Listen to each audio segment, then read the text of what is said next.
Let's dive into a world of delightful flavors with our mixed veg korma recipe. A medley of colorful vegetables sauteed and mixed with luscious aromatic gravy that will elevate your dining experience to a whole new level. So, welcome to Sanam's Kitchen. If you're new to my channel, please don't forget to subscribe and hit those notification bell for the future uploads. So, to make this mixed veg korma, let's begin with heating up 2 tablespoons of butter. And when the butter is all melted, we are going to add thinly sliced onions. This is about a half a cup of thinly sliced onion. So we are going to saute it until it softens and changes its color. Now we are going to add tomato paste. Make sure you use tomato paste, not the tomato puree. So I have a 12-ounce can of tomato paste that I'm going to use. So mix it really well.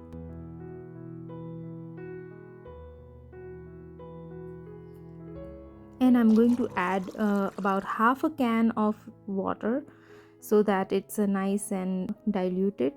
Now if you're wondering what pan I'm using, I have a link in the description box. So we're going to saute the tomato paste for about a minute, and we're going to make it more flavorful by adding about half a tablespoon of ginger paste, 1 tablespoon of garlic paste, and chili paste according to your taste. If you like more spicy, add more. Mix it really well, and then we're going to cook this mixture for about 2 minutes. Once it's nicely done, we're going to add about a half a cup of whipping cream. So this is heavy whipping cream, just about a half a cup. And we are going to mix this really well, and as we are mixing it, you see this really bright orange color that you find it in the Indian restaurants. And then you can adjust the consistency by adding water. I added about a quarter cup of water, so the color looks amazingly rich and creamy.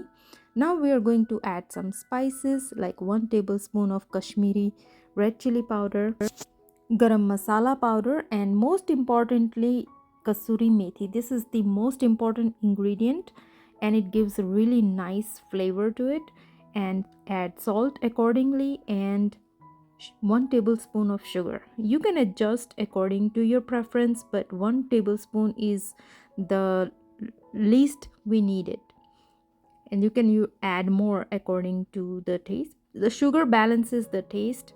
So we're going to cover this and simmer for 5 to 7 minutes on a very low flame so that all the spices that we have added, it infuses properly.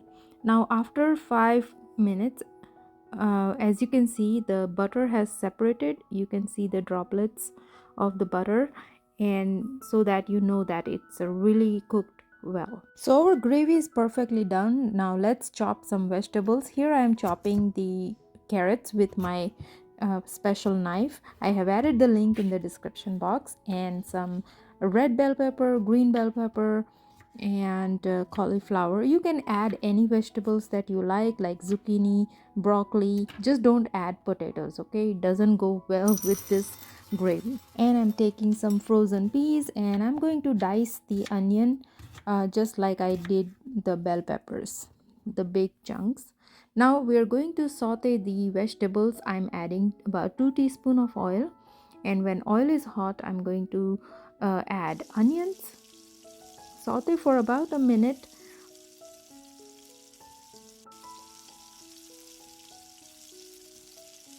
And then we are going to add the bell peppers, green and red, and then saute them for about a minute. We wanted to keep the vegetables crunchy, so we are not going to cover this. We are going to cook it in an open pan. So you can also do this in a microwave if you like, but the vegetables should be crunchy, not soft. So I'm just going to cook until they are nicely done, like slightly tender but still have that crunch in it. So as you can see, the vegetables have cooked. There are some brownings as if they are grilled. Now lastly, I'm going to add the green peas and saute it until they are also nice and tender and the raw flavor goes away. So our vegetables are done. Now I'm going to add the gravy that we made.